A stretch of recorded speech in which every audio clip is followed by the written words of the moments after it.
ఒక యువ దర్శకుడు హిట్ కొట్టాడో లేదో వెంటనే నాగ చైతన్య దగ్గర ల్యాండ్ అవుతున్నాడు.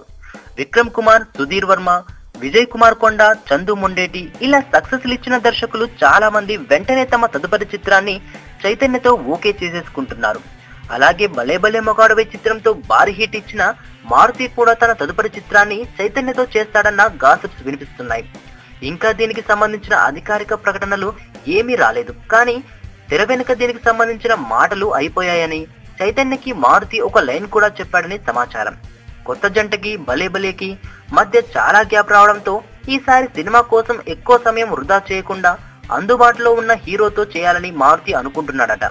మారుతి మీదున్న నమ్మకంతో చైతన్య తాను ముందుగా చేస్తున్న సినిమాలను కూడా వెనక్కి జరిపి దీనికి డేట్స్ ఇస్తున్నాడని కూడా గుసగుసలు వినిపిస్తున్నాయి. దీంట్లో నిజమేంతో తెలియాలంటే కొద్ది రోజులు ఆగాల్సిందే.